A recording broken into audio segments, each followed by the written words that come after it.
Sayang kalau orang begini tak dikasih buka branch. Sayang, rugi pada masyarakat tak? Rugi pada masyarakat.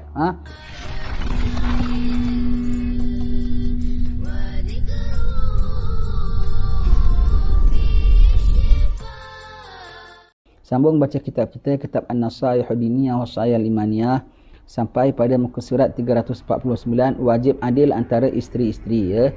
Kalau ada 2-3 orang isteri, kena adil terhadap isteri-isteri.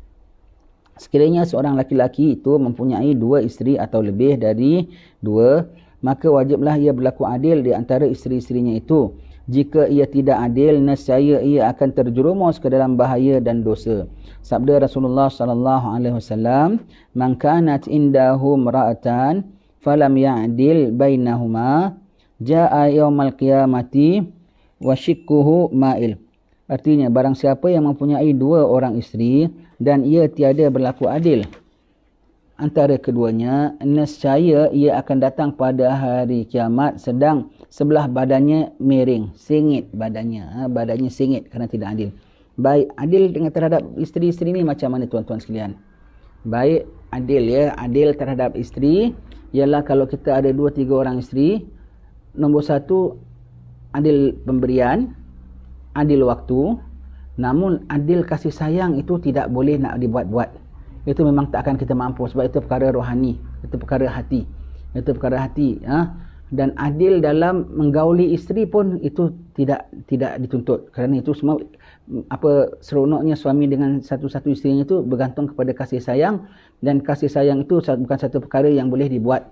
Bukan satu perkara yang boleh jadilah.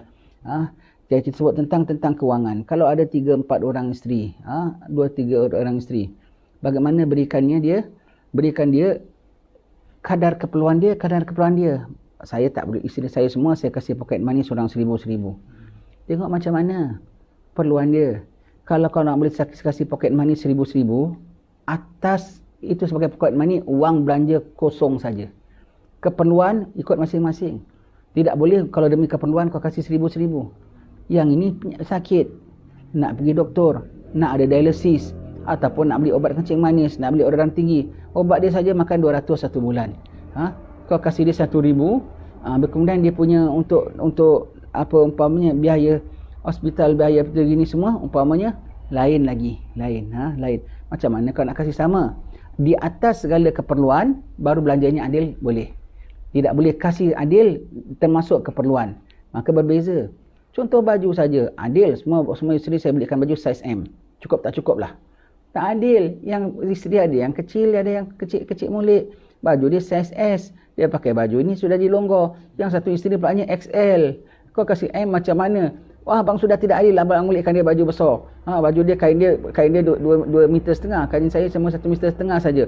Kau pakai baju 3,5 meter. Itu 2,5 meter. Dia pula pakai baju 1,5 meter. Cukup. Itu kita di antara keperluan yang kita katakan. Itu di antara keperluan yang kita katakannya. Keperluan ialah ikut keperluannya, kemudian lebih daripada keperluan itu kena adil. Seperti ajak makan angin. Itu lebih daripada keperluan. Kau bawa dia makan angin, kau kena bawa dia juga makan angin. Baik. Tentang adil dalam soal waktu, dia kalau sayugianya diberikan isterinya tu waktu, itu tak boleh tidak. 2 hari sana, 2 hari sini. Kalau terlebih wajib qada ya. Wajib qada. Terlebih wajib qada. Dia patut 2 hari sana, 2 hari sini. Kemudian yang sini ada anaknya sakit, perlu perhatian lebih. Maka dia stay kat rumah sini 2 hari. 2 hari plus lagi 1 hari, 3 hari. Nanti yang sana dia pun kena bawa balik 3 hari. Dah settle qada, baru cycle-nya balik semula. Dah settle qada keperluannya, baru dia punya cycle-nya balik semula. Kalau nak pergi musafir, dia boleh bawa yang mana dia nak. Dia pilih sendiri pun boleh. Tetapi kalau dia yang pilih, kena ikut giliran juga. Dia nak pergi musafir, pergi Kelantan 5 hari. Sedangkan giliran isterinya 2 hari, 2 hari. Sebut tentang giliran dia, sayugia tidak lebih daripada 4 hari. Kalau 4 hari tu lama. 4 hari lama. Kalau 2 hari, 2 hari, habis penat. Siapa-siapa kau nak bini 2? Kena begitulah. Kecuali jauh isterinya, di negeri lain, tempat lain, payah nak perjalanan, payah tidak mudah. Kalau sekampung, tak boleh tidaklah yang mudah dia pergi. Kalau masyarakah tu lain cerita, maka lain rondingnya. Baik, kalau taruhlah isterinya tu cycle-nya 2 hari, 2 hari, 2 hari, 2 hari, tiba-tiba dia nak pergi walau kelantaran kerja sekalipun, macam Nabi keluar, kerana Nabi semua bukan makan angin, semua lantaran kerja. Kalau dia nak ambil isteri dia, ikut dia punya suka, abang nak bawa isteri A umpamanya, dia yang pilih, maka isteri B bilang, boleh bang, silakan bawalah isteri A. Bawa isteri A, berapa hari? 5 hari. Balik, tuntut balik, cover berapa hari. Berapa hari yang dia spend gitu. Kalau dia yang pilih sendiri, kali ni abang nak bawa isteri B, semua gitu. Kena kira ya, tak boleh nanti makan angin, nanti baru ganti lagi, begitu. Kena kira hari by hari. Kena hari by hari, itu namanya adil ya. Itu namanya adil. Tetapi kalau dia undi, itu Allah yang pilih. Kalau undi Allah yang pilih, maka dia tak perlu balik, tak payah bayar hutang. Tak perlu bayar hutang harinya.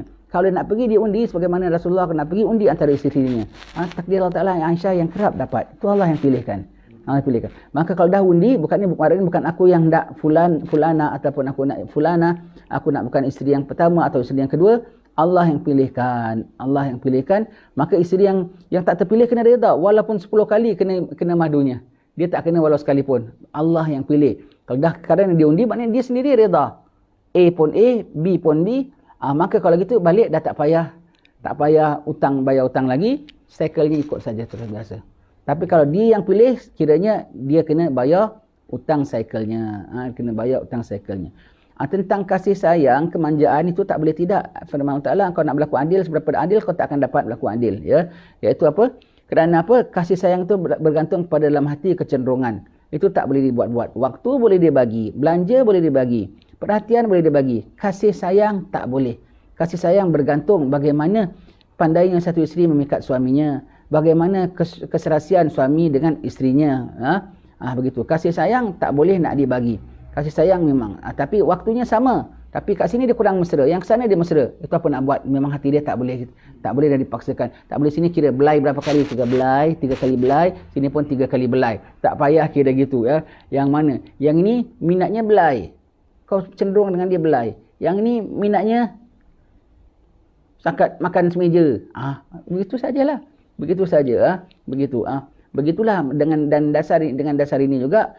Untuk bersatu dan bergaul dengan dia juga tak mesti dia sekali. Tidak mesti begitu. Ya, tidak mesti begitu.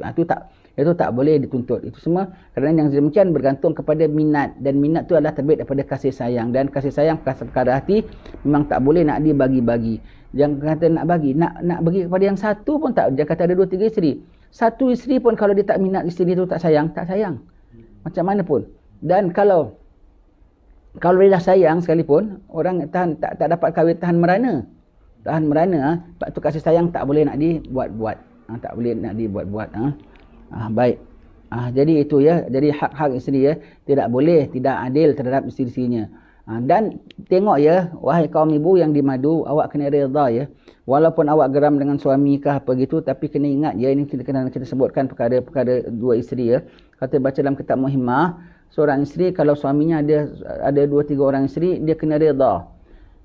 Tentang dia tak suka dia madu, boleh. Dia tak nak mesra dan berbaik dengan madunya pun okey, sebab madu. Isteri-isteri Nabi pun 9, ada yang rapat berapa orang, ada yang rapat berapa orang. Ada yang bertengkar, berserang-serang tetapi tidak sampai berpukul-pukul lah. Sampai begitu. Dan Rasulullah biarkan Siti Aisyah jawab apa-apa madunya punya hujah terhadap dia. Baik. Tapi dengan madu tak nak mesra. Ayolah kita pergi makan angin sama-sama. Tak nak, saya tak suka. Biar saya tak makan pun tak apa. Ini makan angin sama dengan dia umpamanya ya. Itu semua tak boleh dipaksa. Tapi dengan suami tak boleh gaduh.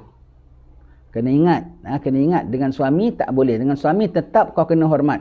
Mentang-mentang dia ada isteri baru saja, dia asal balik kau moncong. Dia balik aja kau banting mangkuk, empas pintu. Tak boleh. Dan kalau dia begitu, luput, kalau isteri kita satu saja buat begitu, luput nafkah, luput layanan. Kiranya itu isteri yang nusyus, ya, kira isteri yang derhaka dengan suami. Termasuklah sama kalau suaminya ada isteri lain pun. Bapa engkau kalau dah isteri muda, balik sini, tak ada minat nak tidur sini pun, sekejap saja. Pasal dia balik saja, patut kau dia kahwin, kau tak happy dengan madu, tak apa. Tapi dengan suami, tak boleh tidak. Layanan mesti kena tetap sama. Baik manis wajah, masih tetap sama. Nak bermasa muka itu haram, masih tetap haram semua. Kena layan baik. Dan apabila macam mana suami nak stay dekat rumah awak, dia balik, dia tahu memang giliran isteri dia, dia balik. Tetapi setiap kali dia balik, awak moncong. Setiap kali balik, awak tak layan dengan sewajarnya. Gugur hak, walau seumur hidup sekalipun. Gugur hak. Dia datang, tengok begitu reaksinya. Dia datang, begitu reaksinya. Maknanya isteri itu yang tak faham, tak pandai nak mengambil hati suami. Setiap kali datang, gugur hak. Dia datang lagi tengok, gugur hak. Gugur. Dan tak salah suaminya. Tak salah suaminya. Ya. Jadi kalau awak tak suka dimadu, awak bilang, jangan madukan saya. Okey, jangan madukan saya. Awak kawinkan saya terkam pun boleh. Tapi jangan bilang, ini tidak adil. Syahadat batal. Syahadat batal kerana itu adalah hak Allah Subhanahu Wa Taala. Itu adalah hak Allah Subhanahu Wa Taala. Dan tak boleh menjadikan sebab kalau suami berkahwin lain awak untuk minta cerai. Kecuali kalau suami memanglah dia memang nafkah tak bagi, hidup awak sempit, perhatian pun tak diberikan. Dan sepatutnya dengan satu isteri tu pun isteri layak minta cerai. Tapi dia tak minta cerai, dia tahan juga. Tahu-tahu nak kahwin lagi pulaknya, nak kahwin lagi.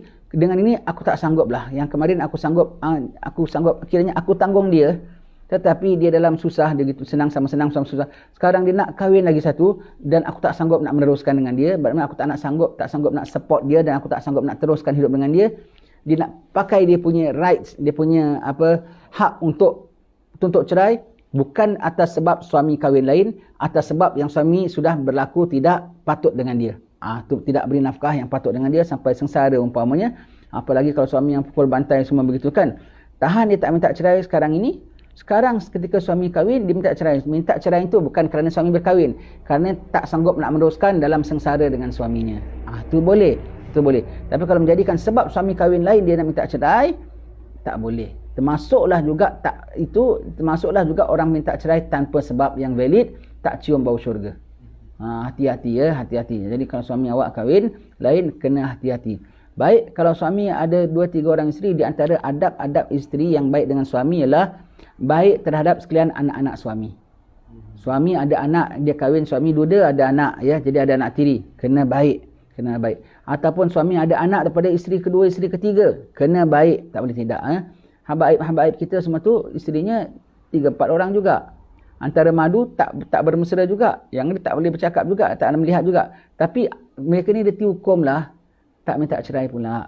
Mereka ni dia hukum ya. Dengan Habibnya tetap layan, sebab itu tak diceraikan. Dengan Habibnya tetap layan baik, senyuman baik, pergaulan dengan baik. Dan anak-anak mereka semua, anak-anaknya semua tu di bawah satu asuhan suaminya. Ini hari bapa di rumah mak A. Semua anak-anaknya yang ada anak sampai 20 dari 4 orang isteri. Anaknya kumpul mak A. Dan mak A masakkan untuk anak-anak yang 20-20 macam anak suami dia. Anak suami dia masakkan semua gitu. Layan sama-sama, semua salam cium macam mak dia.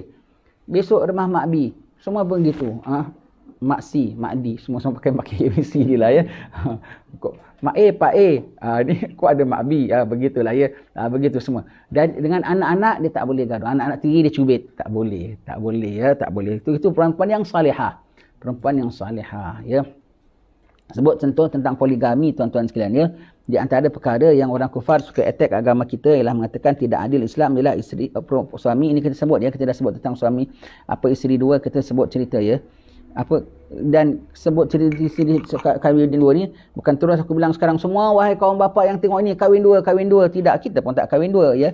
Cuma kita nak tengok, kena terfaham dia punya sistemnya. Jadi kita jangan terikut fahaman orang-orang yang mengatakan Islam ni diskriminasi terhadap wanita.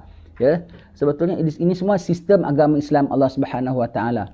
Dibenarkan oleh Allah Taala. Kerana sistem menjadi poligami ini dibenarkan oleh Allah Taala. Ini oleh kerana kita dah sebut tentang apa isteri dua ni, kita sebut sekali lah ya, biar kita faham ya. Jangan bilang saya promosi poligami ya. Kita sendiri pun tak poligami, tapi kita nak cakap ni hukum dan perkara yang hak. Jadi kita jangan sampai salah faham.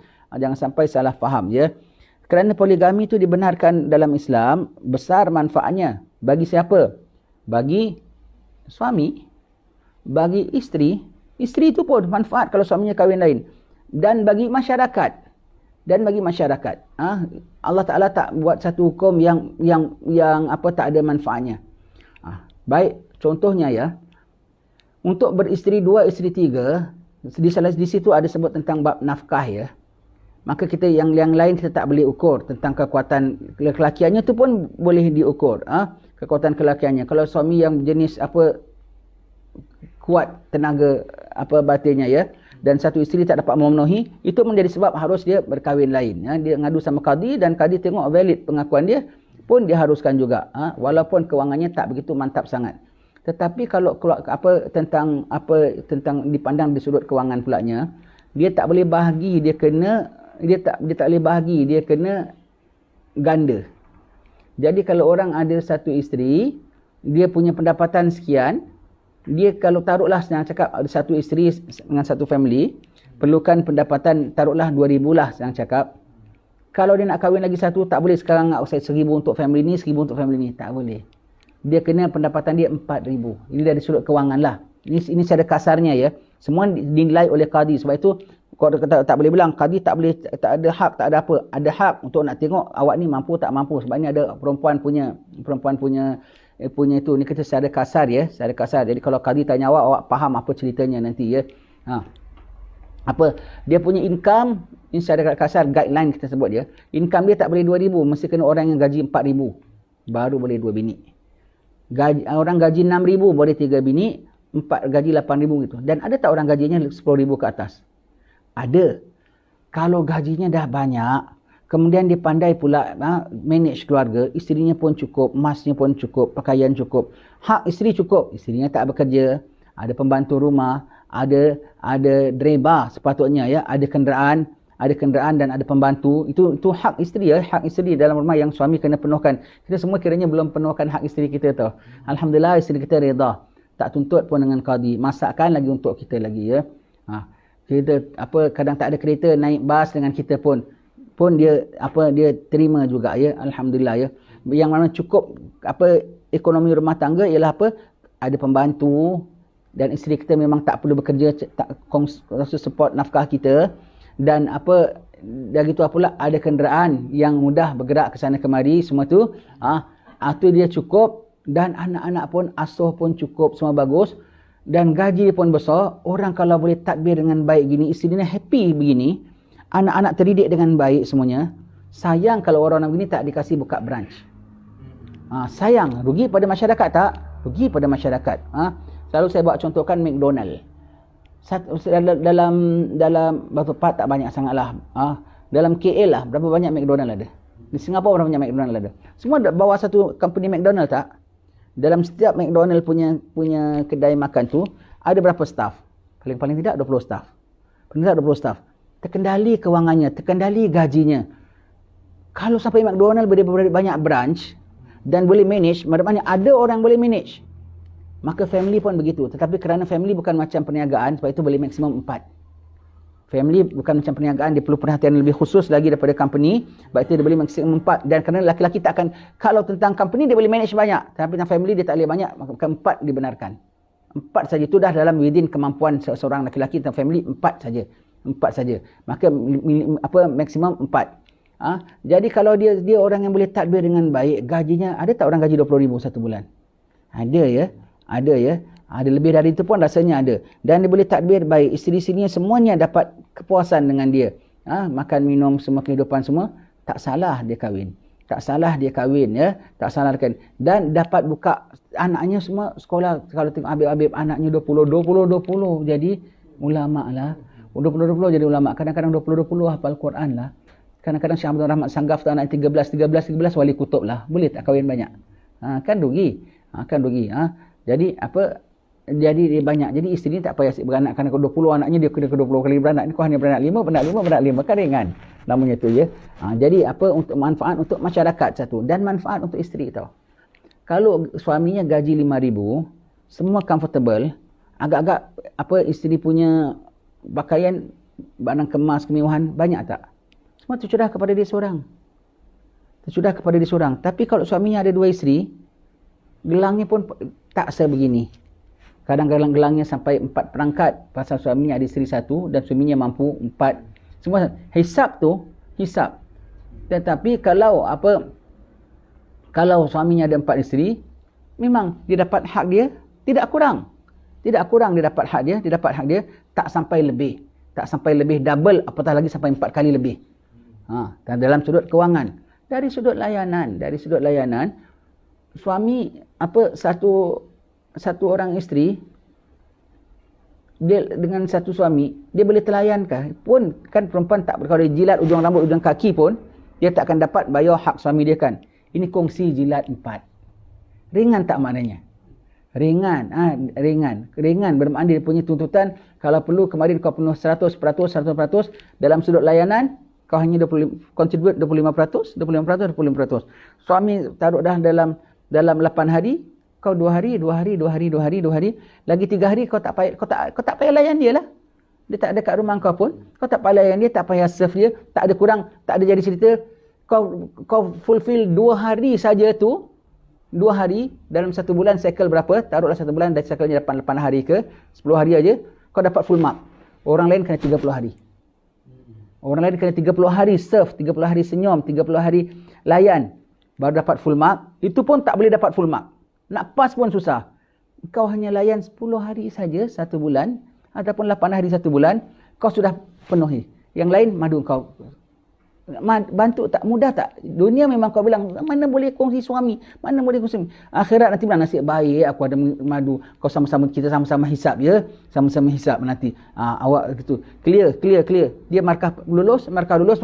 Kongsi markah. Manfaat tak? Sudut kewangan, pecah 4. Hisap tak tinggi. Jadi kemanjaan isteri ni pun tak banyak sangat. Tentang khidmat. Kau hanya khidmat 8 hari 1 bulan, kau dah kena full mark. Sedangkan isteri lain kena 30 hari.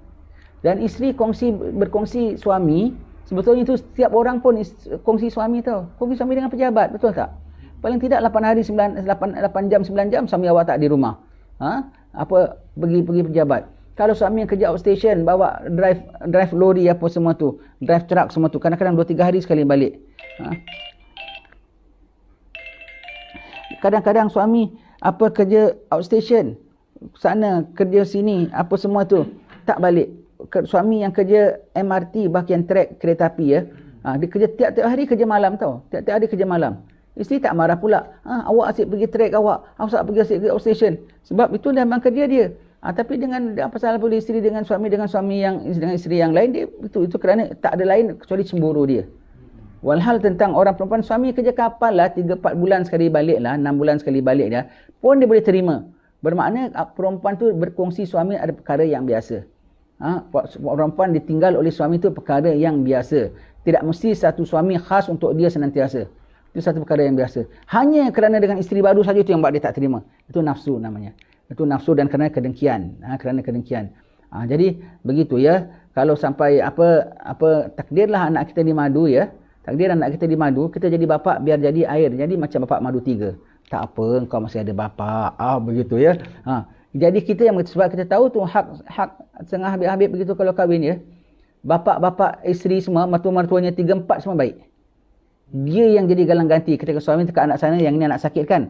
Tapi yang ni dia yang berobatkan. Asal isteri aku jadi isteri, anak aku jadi isteri yang taat dan patuh pada suaminya, sudahlah. Dia yang jadi galang gantinya. Bukan yang dicocokkan apinya. Dia yang jadi begitu. Tak apa. Itu bapa madu 3 tu betul. Cerita pernah kita tengok ya. Tak apa. Kau masih ada bapa. Dia dengan bapa sama nasib. Begitu ya.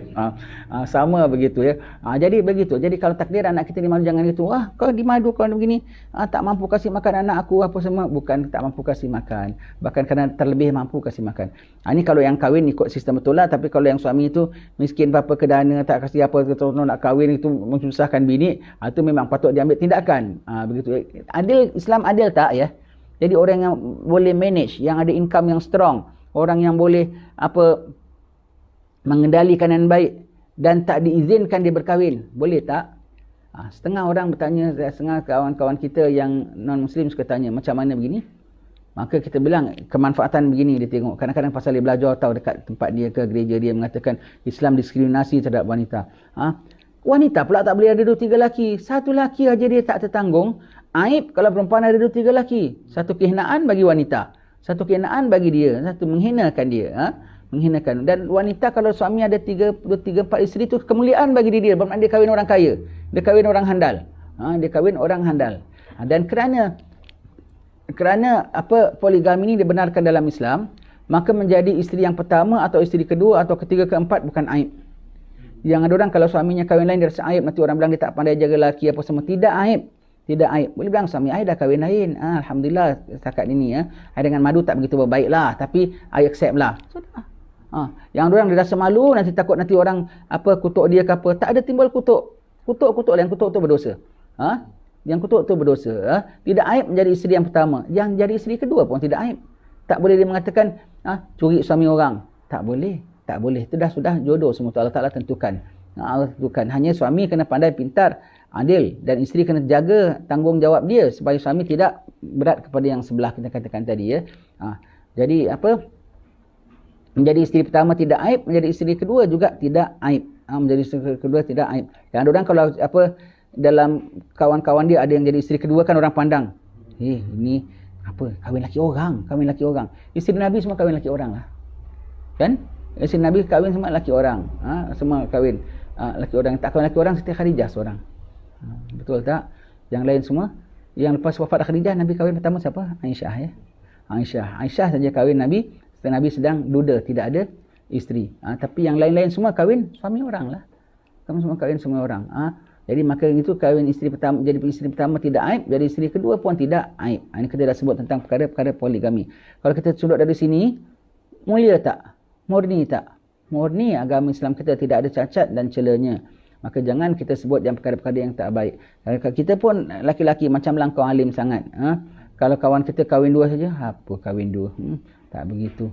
Jangan, ini hukum Allah Ta'ala. Kau tak suka dia kahwin dia, suka hati kau. Itu berdosa kau. Tapi kalau bilang tak adil, kafir hukumnya. Tak boleh tidak ya, tak boleh tidak. Ini hukum Allah Ta'ala ya, jangan terikut-ikut fi'il orang-orang kufar. Dan ini pun dengan kita cakap ini tak bermakna kita galakkan, wahai kawan-kawan semua, kahwinlah dua. Tidak ya, jauh sekali, tidak begitu ya. Dan tidaklah juga kita mengatakan, wahai kaum ibu, galakkan suami awak supaya kahwin lain. Pun tidak juga ya, tidak juga. Isteri yang redha suaminya kahwin lain, besar keadilan di sisi Allah Subhanahu Wa Taala. Tetapi kalau dia tak minta, awak jangan suruh-suruh. Nanti awak tak ditanggung sendiri. Macam Siti Sarah. Waliyah tu Siti Sarah. Isteri Nabi Ibrahim tu. Isteri Nabi Ibrahim. Fir'aun berapa kali jatuh lantaran dia. Siti Sarah. Tapi suaminya kahwin pun dia tak boleh terima. Dan dia yang jalankan tu walhal. Dia yang cadangkan kepada Siti Hajar tu adalah khadamah dia. Khadamah dia. Yang dihadiahkan oleh Raja Fir'aun kepada dia. Tetapi dia pun tak boleh take it. Jadi yang ada orang perempuan, I suruh my husband kahwin. Riak. Cerita orang pulaknya, I suruh my husband kahwin. Tak apa, I gila. Kau dapat riak. Kalau kahwin, suami kahwin, kalau kahwin suruh sekalipun, sebab menceritakan orang kebaikan kita tu kan namanya riak. Yang ada orang boleh cerita, I yang suruh my husband kahwin. I yang suruh. Itu namanya kau riak. Kau punya pengorbanan tak ada erti. Sebab kau bukan dapat pahala di sisi Allah Ta'ala. Yang untung suami kau dapat 2 bini. Kau dapat rugi pasal kau yang kau riak. Kan ada begitu kan? Jangan ya. Jangan. Sedikitlah kita secara sepintas kasar ya. Jadi dengan ini pun bukan kita terus galakkan kawan kita. Kahwin dua. Tidak semestinya. Dan untuk wanita, takdirlah awak nasib. Kan orang macam-macam nasib. Yang ada nasib jadi janda, yang ada nasib mati suami, yang ada nasib bercerai, yang ada nasib sampai lewat umur belum ada orang yang pinang, yang ada nasib dapat jadi madu. Terima semua qada dan qadar Allah Ta'ala. Di jannah semuanya bermadu belaka lah. Di jannah semuanya bermadu belaka. Satu orang laki-laki paling tidak ratusan isterinya. Yang paling kecil punya pangkat pun isterinya sampai ratusan. Maka jangan begitu stres sangat. Rabiatul Adawiyah tu bagus tau. Ada madu. Kalau suaminya dengan dia, kemudian dia layan baik-baik nak tidur, nak dia kan ibadatnya setiap malam 1000 rakaat. Itu pun dia minta izin suaminya. Kalau sama dengan suaminya, dia tidak sembahyang 1000 rakaat. Lepas suami dia meninggal, dia sendiri baru dia tiap-tiap malam 1000 rakaat, dah dia tak ada teman lain, dia berteman hanya pada Allah Ta'ala. Tetapi ketika ada suaminya izin, baru dia sembahyang malam. Suaminya tidak pun tidak. Dan dia tahu keperluan suaminya. Dan kalau suaminya tengah giliran madunya, dia yang tukang hantar. Dia tahu suami makan apa. Taruhlah ya, isteri pertama Kak Nap, isteri kedua Kak Jah. Kak Jah lagi kenal suaminya. Suaminya doyan pecel. Kau tak ada pecel susah. Sambal belacan pula dia suka sambal belacan yang begini. Taruh binjai. Umpamanya lah. Tahan Kak Jah, latih sama Kak Nap. Nak, nanti suami kita giliran kau. Kau ingat, kalau masak, pecel jangan tinggal. Pecel jangan tinggal. Ni akak bawakan cili padinya. Ni akak bawakan binjai. Sambal taruh binjai. Rada-rada taruh gitu. Dia kalau suaminya, dia giliran isterinya yang kedua, isteri mudanya, dia pergi rumah madunya, ni barang-barang masak. Masak tahu. Abang suka makan gini tahu, suami kita suka makan gini gitu. Dia hantarkan ingredient. Dia yang latih isteri dia begitu ya. Makan kita sembunyikan resepi. Allah, begitu. Itu wanita salihah. Contoh yang kayak gini. Dekat rumah dia ibadat full time ibadat. Dalam sejarah ada satu orang wanita. Kadang orang non muslim kau tanya sama kita dah jelaskan tentang poligami dalam Islam semua. Nanti kita bilang, kau dengar cerita fulanah daripada isteri anak raja negeri sekian sampai mati dikejar orang, sampai aksiden dikejar orang sampai mati kan. Itu adalah korban sistem monogami kaum dia. Iaitu husband tak boleh kahwin dua. Husband tak boleh. Kalau dia putera raja, dia banyak duit, 4 bini pun boleh. Kalau sistem dia boleh, dia kahwin, bini dia tak boleh cakap apa-apa. Pasal sistem dia bilang tak boleh, maka dia ada mak tahi simpanan curi. Kerana tak boleh, maka isteri dia pun tak boleh accept. Isteri orang raja-raja Melayu berapa banyak madu lah, bukan raja pun, madu pun boleh accept lah. Dia tak boleh accept, maka dia pun main kayu tiga dengan orang jantan lain. Sampai dia madu main kayu tiga, sampai kena kejar-kejar dengan paparazi, sampai aksiden, sampai meninggal dunia. Saya bilang, dia itu korban sistem monogami bangsa kau. Kalau cuba dalam sistem bilang boleh poligami, dia pula isi yang terkorban ni, dia suka kerja masyarakat dengan kanak-kanak. Kalau boleh kahwin tak ada masalah. Laki dia kahwin 2, kahwin 3. Ketika suami dia itu, dia hormatlah masyarakat dengan apa anak-anak yatim, dengan apa semua. Bodoh, tak ada sistem. Pasal agama kau tak ada sistem gitu. Saya bilang, sekarang kita dah sebut agama Islam punya manfaat poligami. Dia tanya, can you share with me your polygamy system? Dia nak tahu, sebab orang dengar kan, kadang-kadang pimpin agama mereka sebut agama Islam ni apa diskriminasi terhadap wanita begini-begini. Tapi dia bilang, kalau aku tanya Zaki, mesti dia kasih aku pandangan yang lain. Kita bilang begini, you understand? So now, you know that fella, so and so? Yes. She is the victim of the monogamy system of that group of people. Betul tak? Cuba kalau boleh kahwin 2, kahwin 3. Solve masalah tak? Dia tak payah curi-curi. Dan isteri pun akan kena accept juga. Kau kahwin anak raja dah cukup untung. Begitu macam. She's the victim of the monogamy system. Is that system good? Terpaksa dia bilang, not good. Begitu ya. Agak macam mana pun agama Islam kita betul. Ini kita cakap di sini, biar kita faham dan kita clear. Dan biar awak faham clear. Kalau awak tak cukup, awak jangan sibuk nak kahwin. Itu pun termasuk dalam bab ini juga. Jika kemampuan pun belum cukup nak kahwin, jangan. Satu aja. Tapi kahwin 2, kahwin 3 sunat. Kahwin 2, kahwin 3 sunat. Yang sempurnakan satu tu wajib. Dia nak buat sunat mesti lepas wajib kan? Tak sembahyang zuhur atau sembahyang sunat aja, qabliyahnya bikin, ba'diyahnya bikin, tapi fardu zuhur ada. Boleh? Kan tak boleh. Dia nak buat yang sunat, wajib mesti sempurna. Yang isteri pertama kesian kerja sendiri. Isteri pertama pun apa sakit-sakit pun pergilah kerja. Kata orang kahwin lagi, itu memang tak berguna satu sen. Itu bukan tak dibenarkan dalam Islam pun pada hakikatnya. Memang patut kalau qadi tegah. Ya, begitu ya. Jadi itu sistem agama kita ya. Jadi kita bilang kalau tadi qadi tak ada got no right to say. Yes, got right. Kenapa ada hak wanita di situ? Ada hak wanita di situ, dan wanita tak berani nak minta cerai, takut dia tak cium bau syurga. Jadi qadi yang tengok patut tak patutnya. Nak tengok kau punya wajib dah fulfill belum, baru kau boleh buat sunat. Hati-hati ya. Di samping kita mengatakan ini hukum poligami dan perkara-perkara penjelasan mengenainya, kita sendiri sikit pun tidak mengatakan apa poligami tak bagus, dan kita pun tidak begitu mempromosi. Ya memang ya, tidak memang tidak. Begitulah dalam agama kita. Clear cut sekali. Clear cut sekali. Baik. Hak suami atas isteri. Hak suami atas isteri ya. Adapun hak suami atas isteri sangat besar, dan menunaikan hak itu dengan baik akan menghasilkan pahala yang besar pula bagi isteri. Manakala mengabaikan dan melalaikan hak itu akan menghasilkan dosa besar.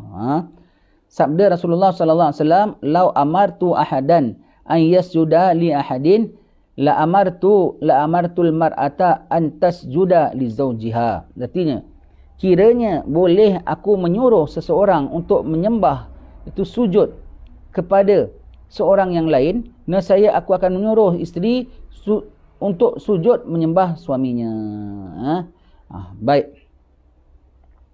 Ini ada berapa yang tentang ayat ini, apa tentang hadis ini, ialah ketika Nabi,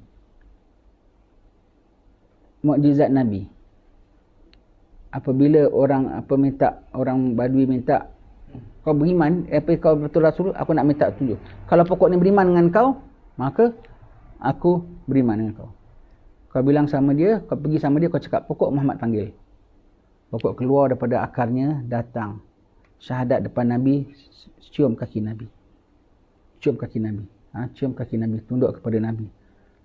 Kita tengok heran, pokok balik tempatnya, masuk balik akarnya, diri tegak macam biasa. Sahabat-sahabat ada yang nampak, ya Rasulullah, ini pokok sujud pada engkau. Sujud pada engkau. Sujud pada engkau. Izinkanlah kami sujud padamu. Nabi bilang ini. Nabi bilang ini. Kalaulah aku boleh suruh manusia sujud kepada orang lainnya, aku suruh perempuan sujud kepada suaminya. Begitu ya. Berapa kes, ada berapa riwayat. Satu pokok, kalau tak salah satu unta pun ada begitu juga. Berapa ketika Nabi sebut. Dan satu perkara lagi Nabi sebutkan ketika satu orang perempuan, dia dipinang. Dia dipinang oleh orang. Dipinang oleh mak saudaranya, pinang nak kahwinkan dengan sepupu. Dia tanya Rasulullah, hak-hak suami yang perlu isteri tunaikan. Kalau dia tersanggup, maka dia nak kahwin. Dia boleh kahwin. Kalau dia rasa tak tersanggup, baik dia jangan kahwin. Nanti dia berdosa. Dia nak belajar hak-hak dulu.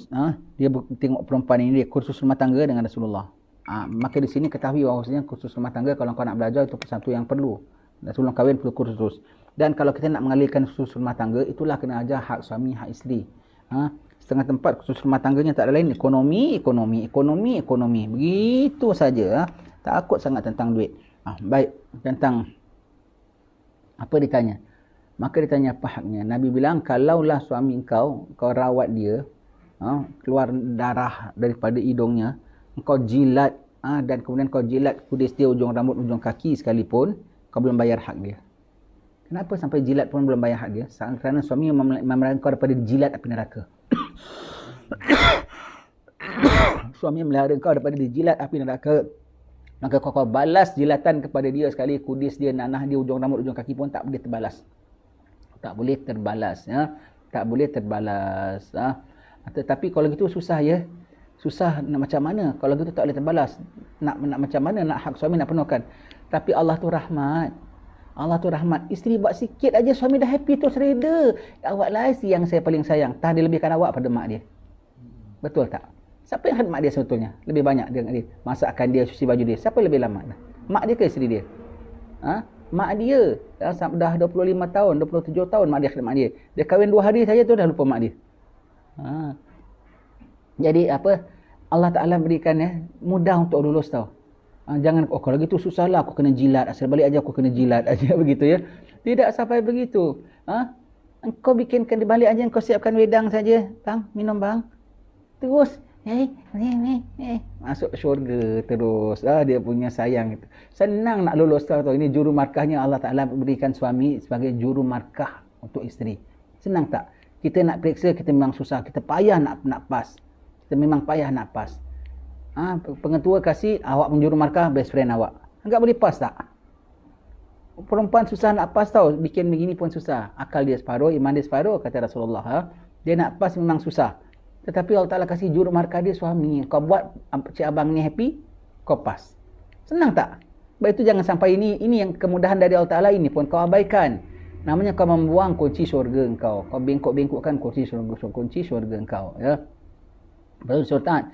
Dan berapa orang? Satu saja. Itu pun kalau suami ada 2-3 isteri pun kau kongsi 2-3 tanggungjawab. Bukan kau full pada engkau. Bukan 100% pun. Begitu ya. Kalau kau suami ada 2 isteri, kau kongsi 50% saja. Kau happykan dia je, syurga tempat kau. Suami kena lapor ke berapa orang? Ramai kena lapor dengan Pak Imam sembahyang Jumaat. Sembahyang Jumaat. Kena lapor dengan Pak Imam sembahyang waktu. Kau tidak dikira orang not good Muslim kan? Suami kena keluar dakwah.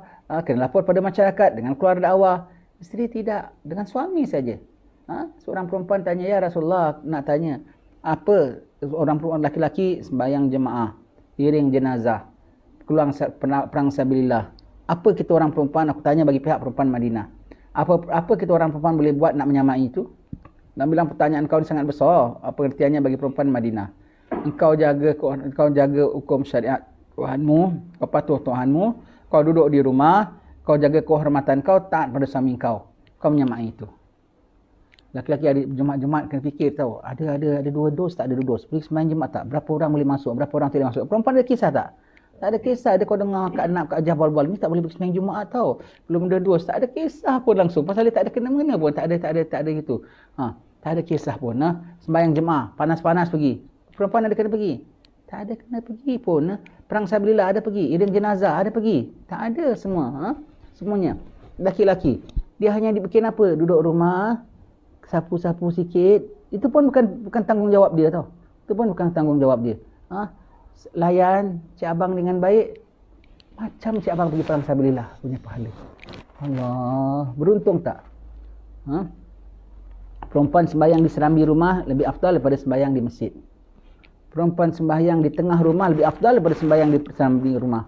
Dia sembahyang dalam bilik dia lebih afdal daripada dia sembahyang di tengah rumah. Bermakna lagi dalam bilik itu mana? Kan relax. Dalam bilik sini kan maknanya relax. Ada katil kita. Mak lepas sembahyang kita boleh terentang baring tau. Sampai begitu punya mudah. Laki-laki nak balik pun, nak baring pun kena jalan kaki, kena drive dulu. Begitu mudah punya sembahyang. Dan itu lebih sama dengan yang laki-laki pergi masjid. Sama dengan laki-laki pergi masjid. Takkan mudah tu maknanya perempuan nak lulus tu mudah. Allah Ta'ala mudahkan hanya kerana dia bergelar isteri. Hanya kerana dia bergelar isteri. Jangan ya, na'udzubillah, setengah orang perempuan sekarang kalau dia pulaknya, kalau pekerjaan dia tinggi, gaji dia tinggi ya, dia boleh tak umpamakan suami tau. Ai kahwin dengan ni pun ai apa dapat? Apa gitu? Apa dapat? Apa benefit ai dapat? Tetap pun tak ada guna satu sen. Itu semua itu perkataan yang banyak menyerumuskan perempuan dalam neraka. Nabi nampak dalam Mi'raj berapa ramai perempuan lebih laki-laki, di antara sebabnya kerana tak terima kasih dengan laki, kata Rasulullah. Suami khidmat dengan dia seumur hidup, sekali suami terlepas khidmat dengan dia, macam suami tak pernah khidmat dengan dia, dia tak umpamakan suami, itu semua tu di antara sebabnya dia tak terima kasih dengan suami. Begitu ya. Dengan apa suaminya ya. Senang saja, dia hanya di rumah saja boleh dapat pahala. Perempuan susah nak fulfill. Tetapi kalau dia ada suami, dia hanya apa ai dapat? Kau dapat dari Allah macam-macam lah. Kau dapat pahala macam-macam lah. Kau begitu kau mati, suami kau reda, kau masuk surga lah. Kau bilang apa ai dapat? Apa ai dapat? Kau yang ada orang tak ada suami, kau ada peruntukan dengan suami, kau dapat macam-macam mudah. Seorang perempuan tak boleh dapat full mark, tetapi boleh dapat dalam kita taat kepada orang tua. Boleh dapat full mark tak? Tak boleh kan? Kita tak boleh dapat full mark, nak pass pun susah. Tapi perempuan boleh dapat bukan full mark, above 100% pun boleh dapat. Above 100%. Kalau dia taat dengan suami, maka apa yang dia taat kepada mak bapak itu kira macam nafilah, macam sunat. Sebab yang wajibnya dengan suami, maka dengan mak bapak itu kira extra mark. Dengan suami reda dengan dia dapat markah penuh. Dan dia punya, kalau kita khidmat dengan mak bapak kita saja, tak dapat markah lulus pun susah. Tetapi perempuan khidmat dengan mak bapaknya dengan izin suaminya, dapat markah sunnahnya tu plus on top of markah yang start dengan suami dia, maka dapat over. Satu orang perempuan dukung bapaknya dah macam budak kecil. Bapaknya dah macam budak kecil dah nyanyuk. Dukung bapaknya, nampak ayam, nak main ayam, nampak nak main pasir. Anaknya bawa Sayyidina Abdullah bin Umar. Apa kau bikin bapak aku ya Sayyidina Abdullah bin Umar? Dah macam budak-budak, aku jaga dia gini. Untung kau dapat markah lebih dalam ketaatan dia. Mana boleh kan, kata Nabi dah bilang kita tak dapat bayar khidmat bapak kita kan. Dia bilang kerana kau ada suami, kau layan suami, kau dapat markah penuh. Dan kau punya dengan mak bapak ni dapat kira markah ekstra. Laki-laki tak boleh dapat gitu. Laki-laki kena pergi sembahyang jemaah, kena pergi sembahyang Jumaat, kena iring jenazah, kena dakwah, kena perang sabilillah, baru dapat tinggi. Kau di rumah, ai dapat apa jadi isteri? Ai dapat apa? Kau dapat macam-macam dari Allah, kau dapat masuk syurga senang, kau boleh cakap begitu. Jangan jadi perempuan yang angkuh ya, jangan jadi perempuan yang angkuh ya. Jangan jadi perempuan yang angkuh. Beruntung orang perempuan kalau sabar dengan suaminya macam-macam hal pun dia sabar, dia beruntung, bukan bodoh, beruntung dia ya. Insya-Allah akan kita sambung lagi ya. Pada pertemuan akan datang. Wallahu alam bissawab. Bismillahirrahmanirrahim. Rabbana taqabbal minna innaka antas samiul alim wa tub 'alaina innaka antal tawwabur rahim. Alhamdulillah.